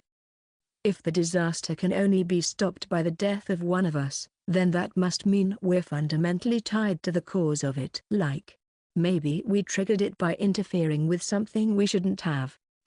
Is this the right answer? Candidates are not permitted to ask questions. Sorry. Candidate number 4 mumbled, still keeping his head down, almost as if he was embarrassed to be saying something like this. Then, yes, that's my reasoning. I chose the easiest target, the one who's already incapacitated. Truth. However, if we had even the slightest extra time, I'd do my best to find another option. A predictably moral answer. Because life is precious, it's difficult and painful to decide someone's worth based on sheer numbers, or on who is more valuable. But his tone had a strange kind of conviction. Still, if no alternative exists within the given time frame, and if there's a high likelihood of mass casualties, then there may be no choice. For the first time, Kim So-Liam raised his head through the glass. Through his glasses, his eyes remained sharp, even after passing through 2 layers of barriers, and then, his inner thoughts appeared on the screen. Candidate number 4. But if possible, I want to save them all. It was exactly the ideal response that the Disaster Management Bureau wanted from its agents. To follow regulations in unavoidable disaster scenarios, while still keeping a moral compass intact. Russell. Candidate number 4 quickly lowered his gaze again, as if nothing had happened. The interviewers exchanged silent nods of admiration. He means it. His ethics and judgment are sound. And his reasoning is. Clench. Ryu Jaekwon barely stopped himself from crumpling the papers in his grip. No, there was no way. This candidate is. Next question. What? Wait. Interviewer. Ignoring the other interviewers, Ryu Jaekwon forced the test into a second round of questioning, a step only taken in cases where a candidate's assessment remained unclear. You are trapped in a supernatural disaster. You can only send one person to safety, either the most virtuous candidate in this room, or your closest friend. Who would you choose? Candidate number 4's face now looked completely bewildered. Like he had no idea why such an obvious question was even being asked. The one who has the highest chance of survival? Exclamation mark. I mean, my goal is always to save as many people as possible. Candidate number 4, that's how the Supernatural Disaster Management Bureau is supposed to operate. Ryu Jaekwon stared blankly through the glass. The assistant interviewers instantly understood. This is a pass. A guaranteed pass. Candidate number 4's attitude might have been overly passive, but in reality, most highly competent Disaster Management Bureau agents tended to be a little off in some way. Trauma exchanged for conviction. In that sense, he was a textbook example of a viable candidate. So, a pass, and then, suddenly, Candidate number 4's inner thoughts updated. Candidate number 4. Not that I'd ever find myself in a situation where I'd have to make a choice like this in the first place. Exclamation mark. Something about that wording, that phrasing was far too deliberate.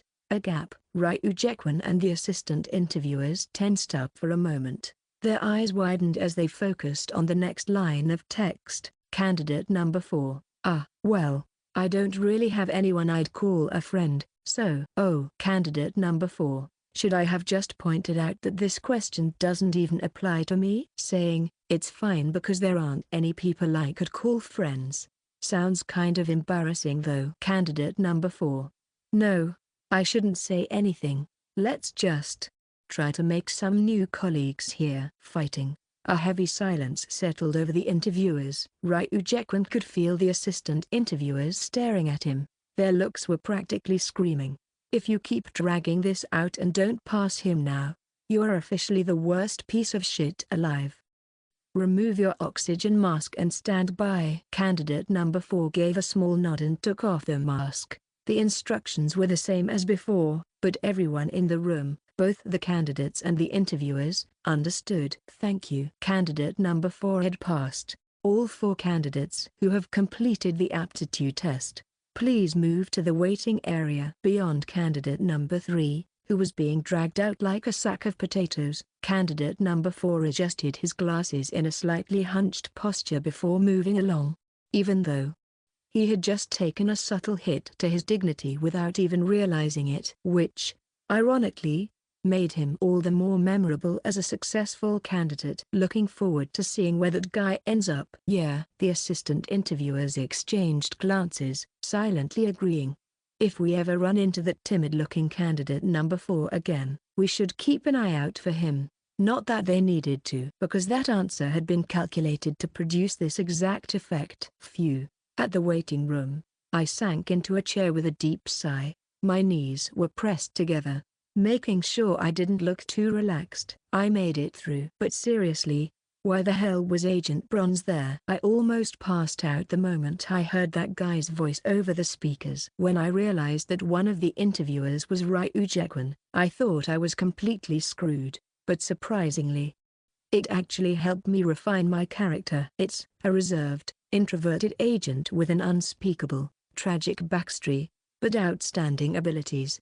That was the character I had planned to play in the Disaster Management Bureau. To fit the role, I had spent weeks deliberately messing up my appearance before showing up for the interview. Being a bit withdrawn raises less suspicion than being overly smooth. After all, most Disaster Management Bureau agents had complicated pasts. I wouldn't seem out of place at all. Oh, was pretending to be shy mentally exhausting? Not really. I'm a naturally timid person. After all I had to do was drop my social mask and let my anxious, cowardly thoughts spill out into the open. Ha ha ha. Honestly, this was still better than pretending to be an insane MZ employee at Daydream Incorporated. At least, that's what I had to tell myself. I wiped the sweat from my face beneath my glasses. Anyway, it worked. I had basically secured my acceptance. Even with Ryu Jekwan as an interviewer. That's right. The same agent who had once been spectacularly backstabbed by me had just passed me. Since I hadn't been dragged away by agents mid-interview, it meant he had decided to let me through. But now I have to hit him in the back of the head yet again. Because, at the end of the day, I was a spy. I internally apologized while breaking into a cold sweat. I am really sorry, Agent. Just one more time. But he's still a little suspicious of me, right? He passed me, but was probably going to keep an eye on me. Maybe even reporting everything to his superiors, detailing my past ties to Daydream Incorporated? That would be a problem. Since I had already taken this path, I had to fully commit. There was no turning back. I need to work harder to completely solidify his trust in me. I waited quietly. Before long, my number was called again. A confirmation of acceptance. Candidate number 4 from Group D.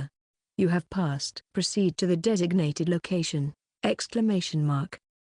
I made it through. That location was probably where the interviewers would finally show themselves, hand me my agent ID, and assign me to a temporary division. Which meant, I was about to meet Ryujekwan face to face. I didn't expect to run into my biggest threat on my first day as an undercover agent, but this is actually a good thing. Might as well resolve this issue now. Yes, yes, I intentionally answered too loudly, then quickly lowered my voice as if I was panicking. After that, I scrambled to my feet and cautiously made my way forward.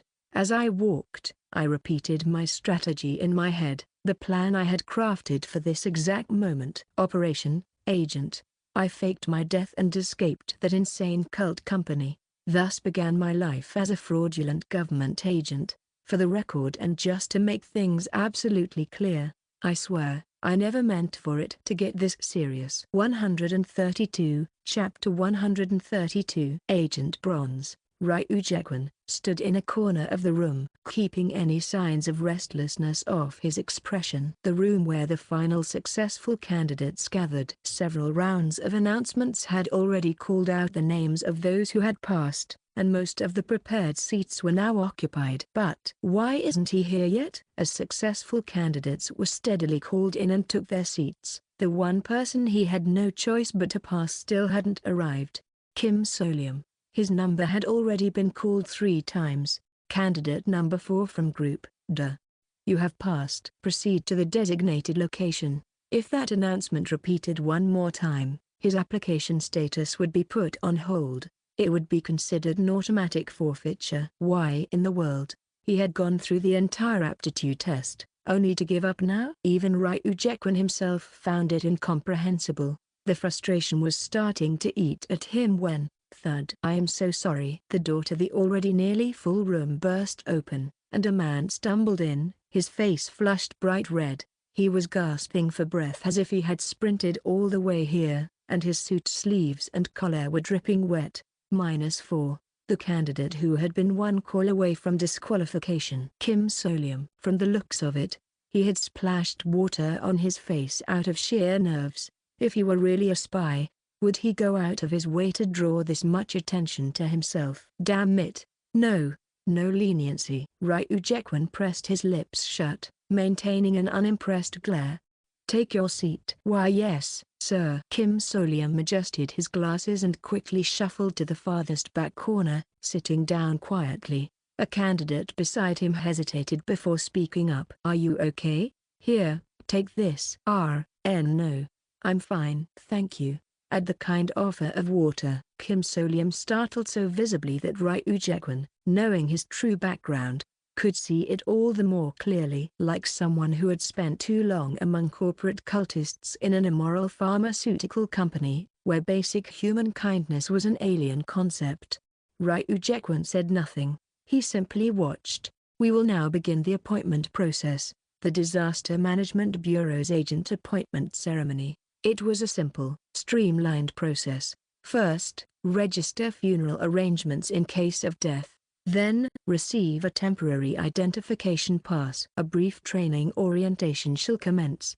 And after that, there will be an overview of assigned missions. There were no bureaucratic formalities like in the public sector, nor did it have the rigorous military training of special forces, because supernatural disasters, horrifying, unearthly anomalies, were not something any amount of training could prepare an agent for.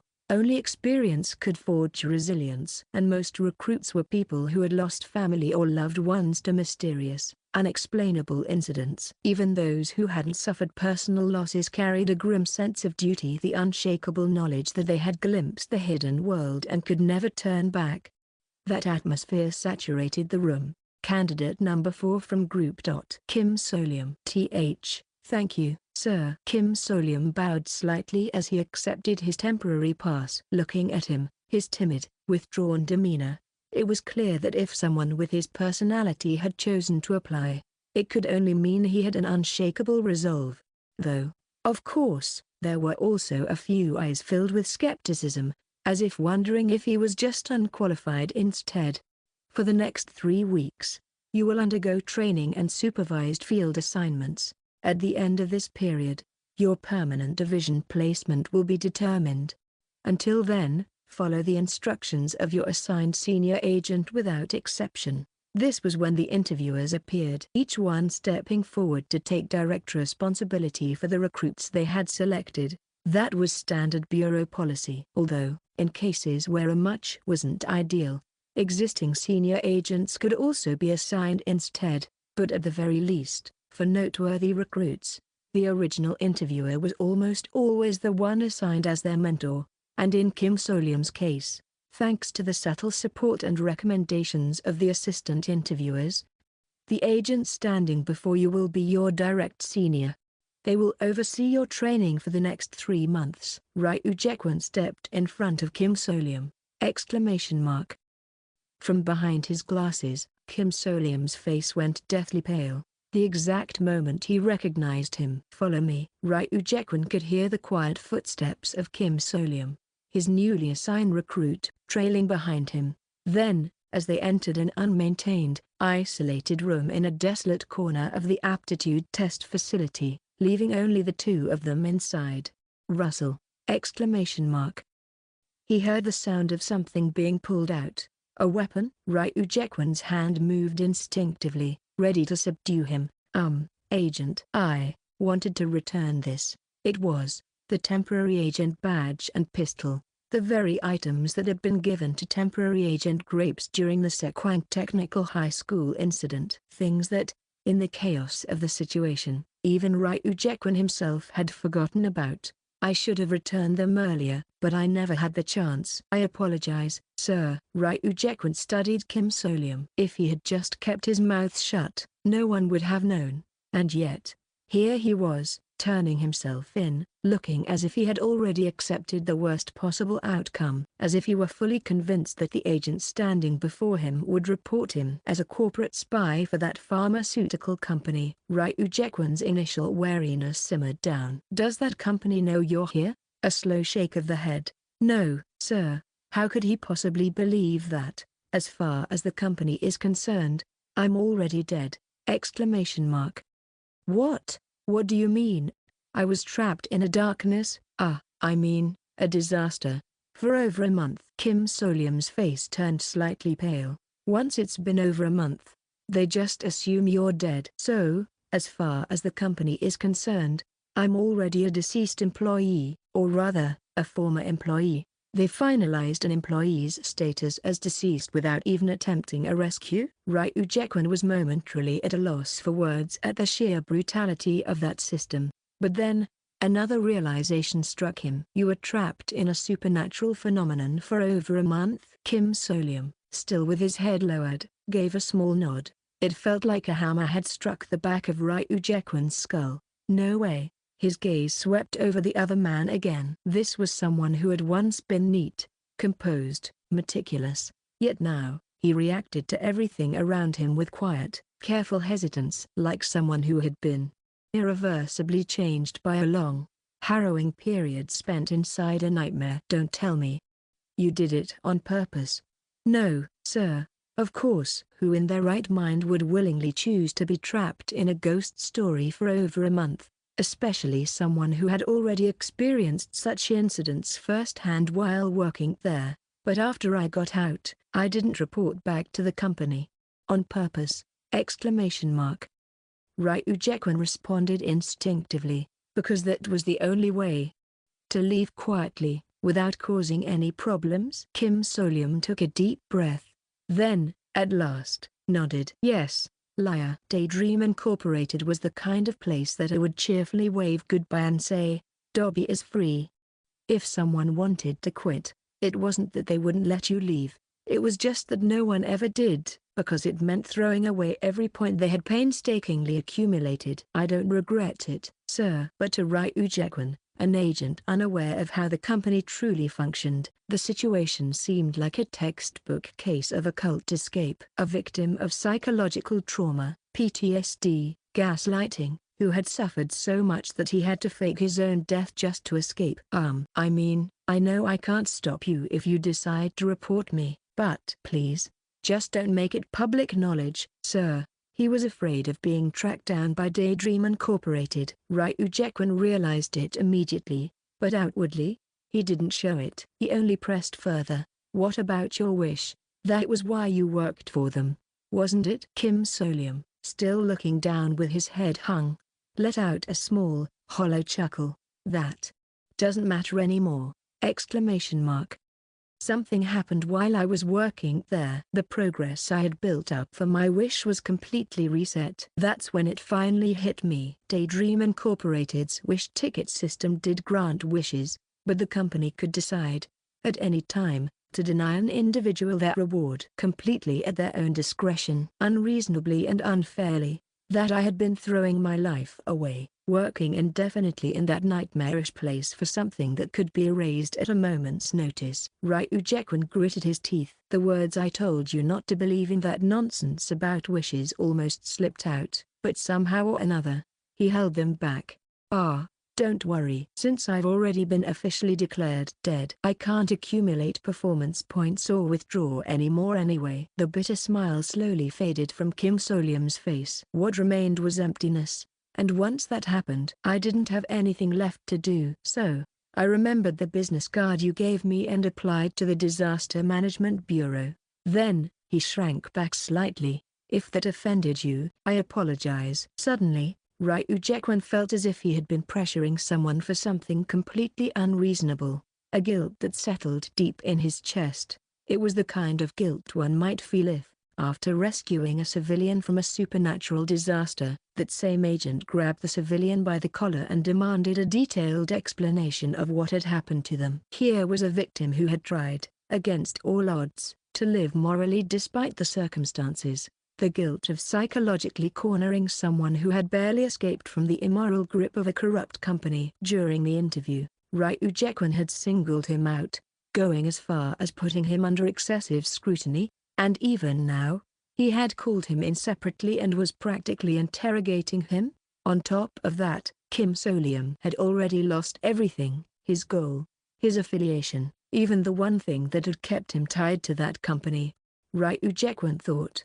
And yet, perhaps with some expectations, Kim Solium still chose to come here. The kind of work the Supernatural Disaster Management Bureau did, protecting citizens from supernatural disasters, ghosts, unidentified life forms, and unknown phenomena, was the complete opposite of what Daydream Incorporated stood for.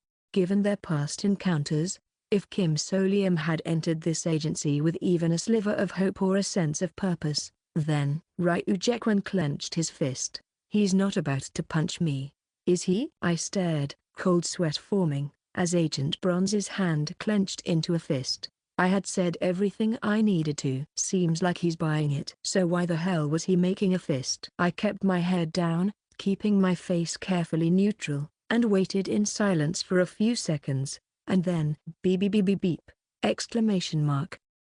The watch on Agent Bronze's wrist suddenly let out a blaring alarm. Wait here. Yes, sir. Phew. So that's why he clenched his fist. Click. The moment Agent Bronze stepped out the door, I let out a long sigh and sank to the floor.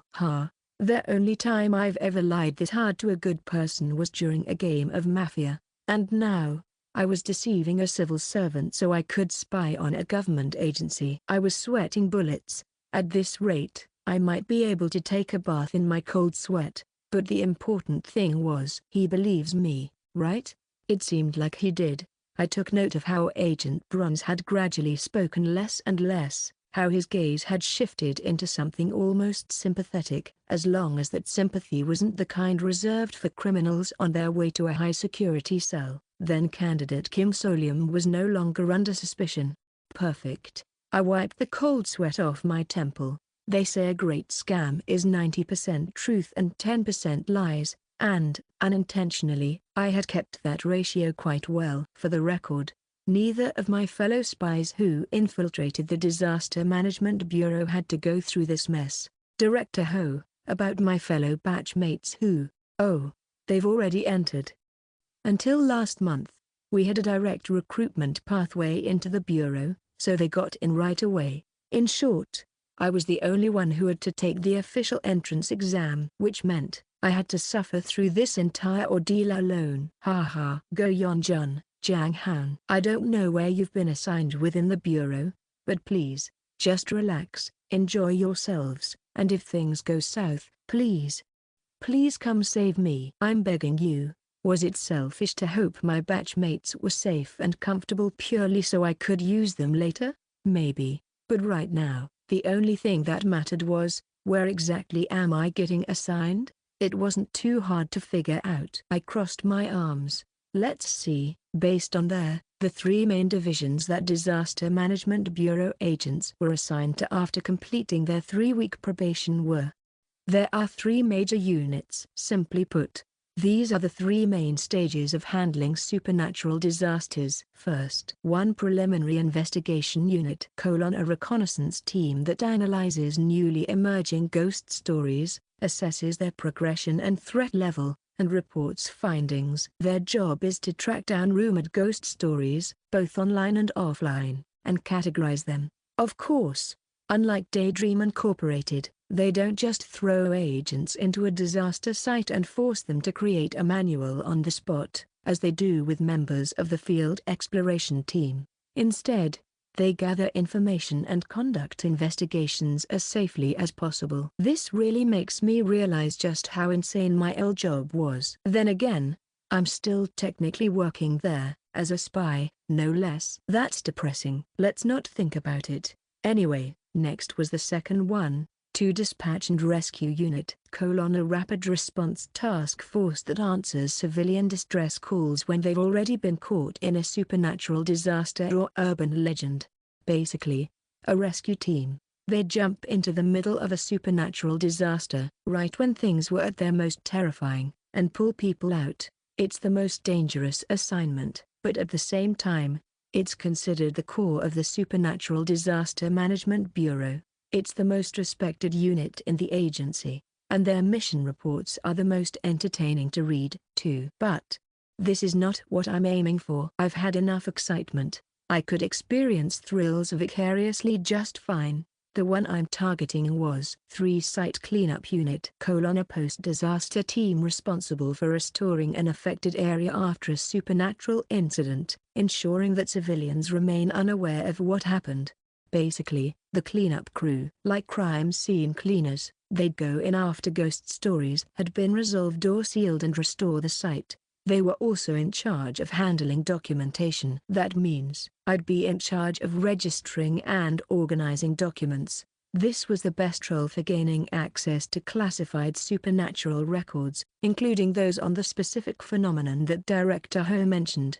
And for someone who's already read this is basically free real estate. It would be as easy as editing a wiki page. Relaxing, enjoyable, no sudden death threats, and most importantly, I only go in after all the scary shit is over. In other words, it's the least terrifying unit to be assigned to. For the first time, I could finally work a government job without breaking into cold sweats. Can you hear that? The sound of my quality of life skyrocketing.